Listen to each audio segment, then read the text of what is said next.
Hello, and thank you for joining.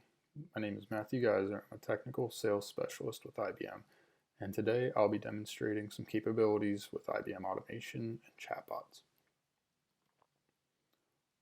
Today, what I'll be showing are a few chatbot-centric use cases revolving around an internal HR use case as well as an external account support use case, as well as a more elaborate use case combining IBM Automation capabilities and chatbots to go through an external refund dispute. To get started, we've navigated to our pseudo company's website, and you can see here in the bottom right corner we have this text box type label. We'll go ahead and select that, and that'll open our chatbot, and you can see our chatbot has a personality, the name is Carrie, and it prompts us with a few of the common requests that they typically are asked, and obviously depending on internal or external users will dictate kind of the options that are shown, and external users not going to be shown employee benefits, for example. So we take a look, and if you recall, our first use case is around time off. So we'll go dive into employee benefits, select that, and we'll be prompted with a few more options. We can type in paid time off, and based on our inputs here, our chatbot takes a look, returns with, we have 12 vacation days and 6 sick days remaining for our 2020 calendar. And we should probably be making use of those 12 vacation days as we're now down into the last few weeks of the calendar year. So I'll go ahead and refresh to clear out our chatbot cache and open it up again. And our second use case is going to be around an external account support. So an external user coming in. Again, they can select account support. They'll be prompted with a few options. And what we're looking for is a password reset. And we'll now be prompted to provide some additional information to go ahead and reset our password. So type that in, our username. We need to enter our PIN. I'll enter that in. And we should be returned with, thank you for that appropriate information. We want this account to be as secure as possible, and a temporary password and link have been sent to your contact number on file.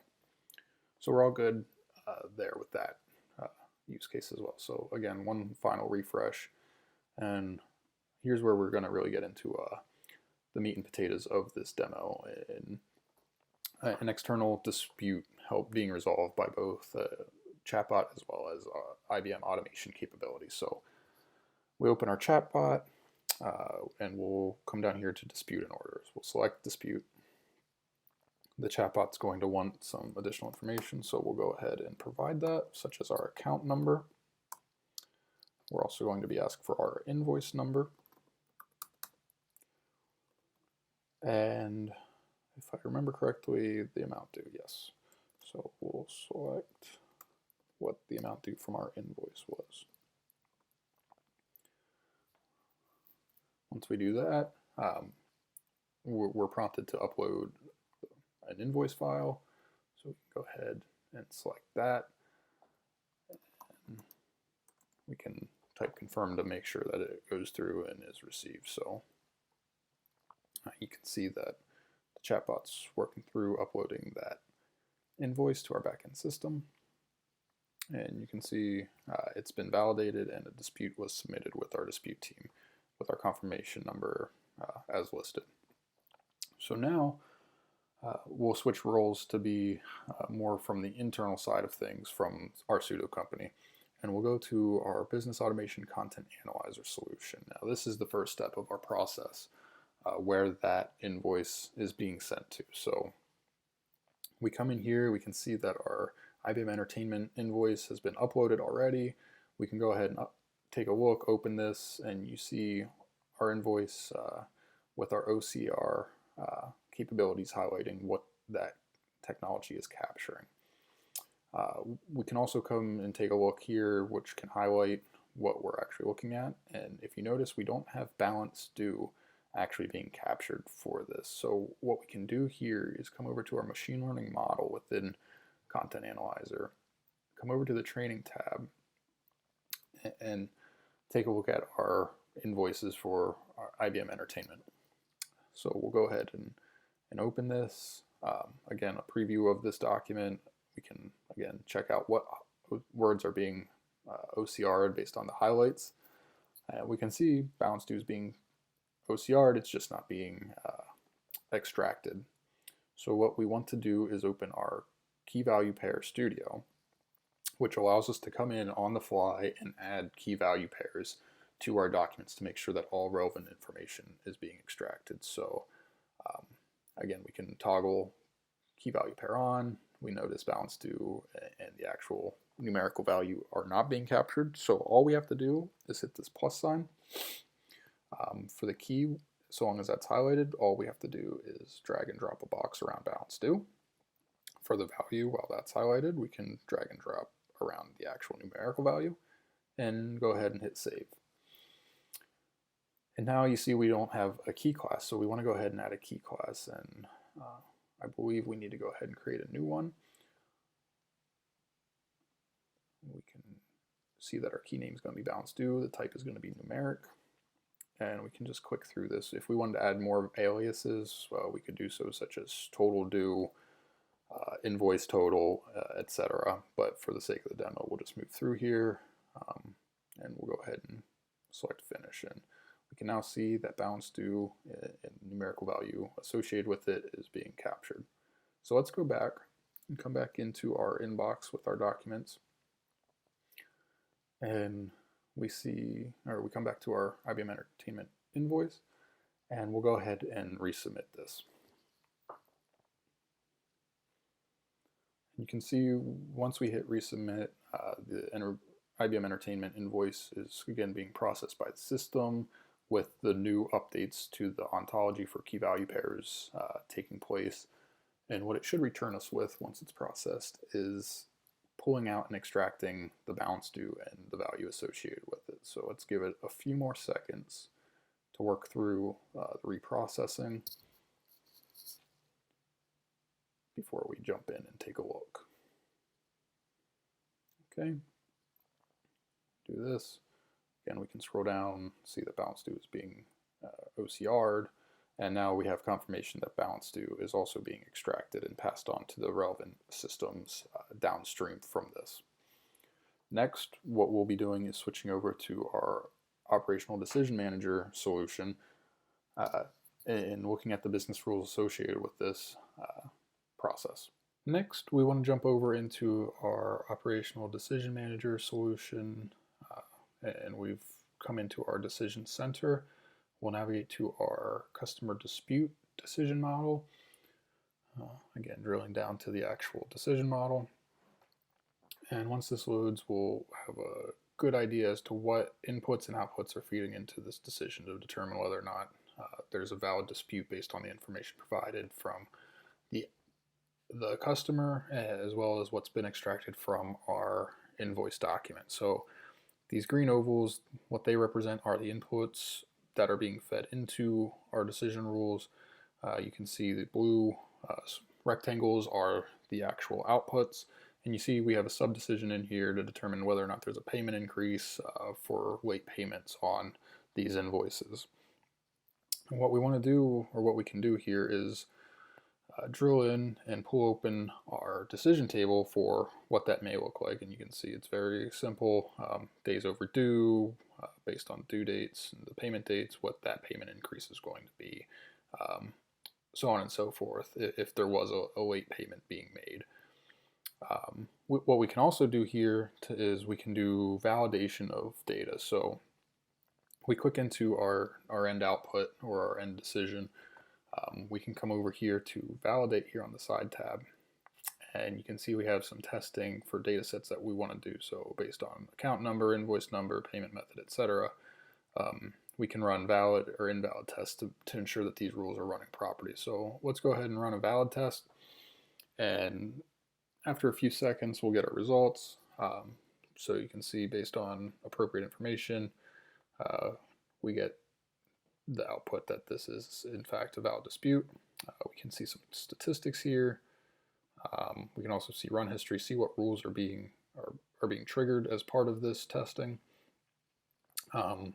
what tables are being associated with it, so on and so forth, what those inputs are to come up with this valid result. We can also quickly do an invalid test just to show what that might look like based on the inputs to the rules here. We see we have an invalid account number, so therefore it's not a valid claim for this dispute.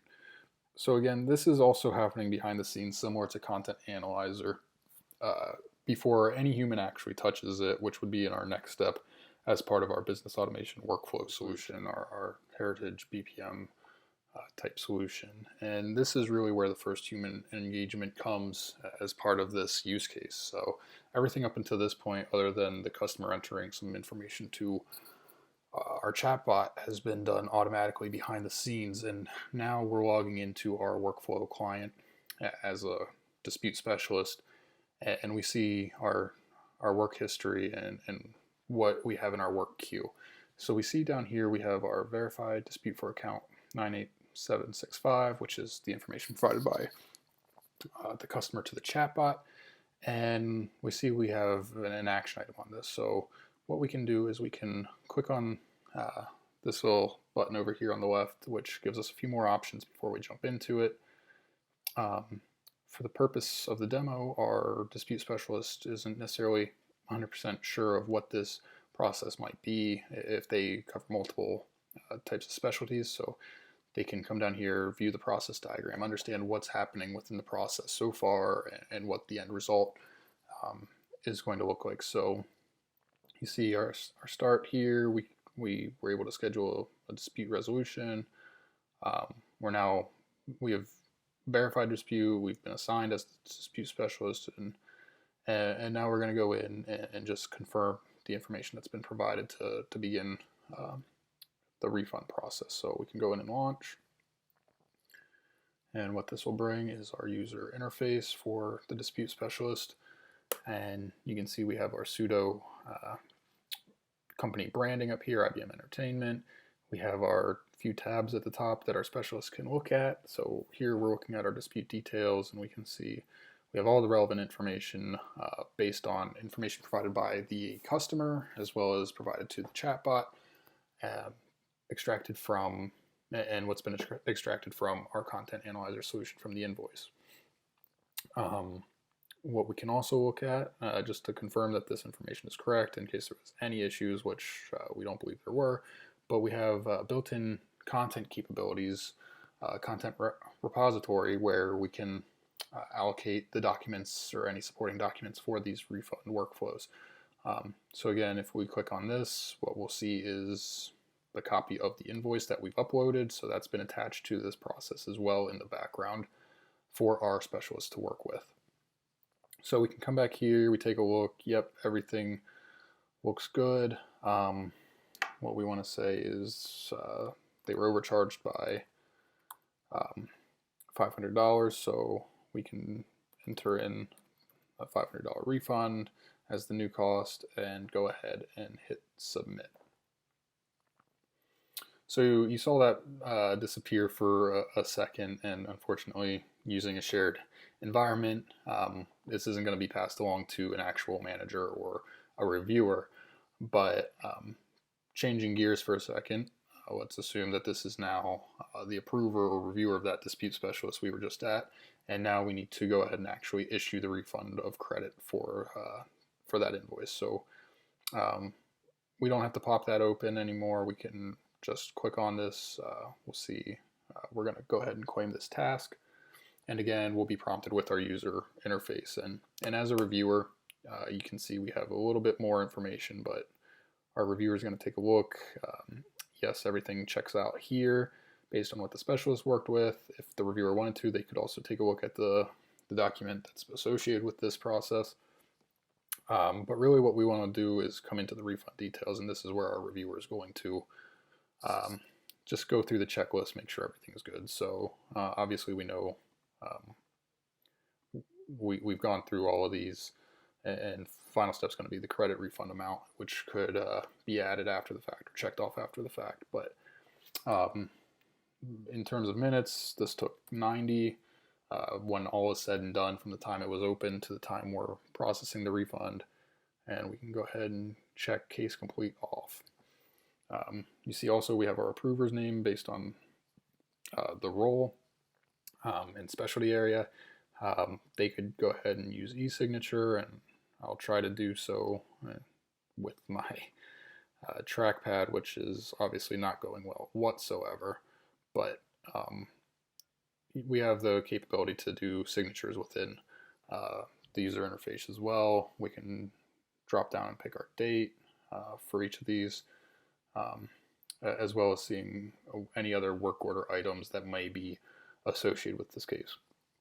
One final thing before we submit, we can take a look at our dispute and refund data analytics, and you see here built into our dashboard, we can see some dispute history and what that may mean for disputes. So if we look at this first graph, we could see perhaps what the amount of time is for these disputes to be handled. So this first bar could be 0 to 30 minutes, second could be 31 to 60, 61 to 90, etc., and so on and so forth. Obviously, based on business KPIs, you would want that to be resolved as quickly as possible and with minimal amount of human interaction as possible. The next graph might show kind of the dispute amount or the refund amount that's being issued based on historical disputes within the business. So again, you have some historical data and insights into what the dispute workflow and dispute history is looking like for your business that you can then make smarter, better business decisions off of. So with that being said, we'll close that out and we can go ahead and submit this for approval. And you can see it moves on to the next stage, which is just a notification saying that it's been approved and completed for a refund. So that is end-to-end our dispute refund use case. One other thing we'll show is our process and what it was looking like as the as-is process prior to all of this automation being done on the background. And you've clearly seen what the 2B is and how minimal user interface is actually required to work through the refund dispute. So that'll be next. The final thing I wanted to show, again, as mentioned, is the what as is and then the 2B process based on what we just worked through in this order dispute use case. And what we're looking at now is IBM Blueworks Live. This is our process modeling solution. And you can see it really is having modeled out the process completely in the as-is prior to all this automation being done on the back end with our chatbots, with our content analyzer, with our decision engine, and our workflow solution. So you can see this is a very manual, very user-heavy type of process, starting with the customer, but then also working through customer rep, back-end systems, our dispute specialist, our dispute and refund approver, so on and so forth. So it's fairly elaborate, working across these 4 different milestones from opening to closure. But if I go ahead and close out of this snapshot, we see our 2B and our current model of what this process looks like for a dispute order. And you can see based on some of these logos that there's a lot of automation being done behind the scenes. So we have our chatbot touching our back-end systems of record. And really the only place that a human interaction is occurring is in the dispute specialist going through, confirming the information and passing it along to their approver, and then finally the approver going in, confirming the information and approving the refund for the customer. So this is all what can be done, sort of the art of the possible, if you will, when you incorporate IBM Automation's platform along with chatbots to help automate and streamline your business. To wrap up, again, here's what I showed today. A few chatbot-centric use cases around internal HR support as well as external account support, and then a more elaborate use case around external refund disputes showcasing IBM Automation capabilities and chatbots working hand in hand. Here's my contact information. If you have any questions or comments, please feel free to reach out at either my email or contact and connect with me on LinkedIn. And I've also provided a few links for additional videos and information around IBM's Cloud Pak for Automation, Business Automation Workflow, Operational Decision Manager, Content Analyzer, and Blueworks Live. Thank you and have a great day.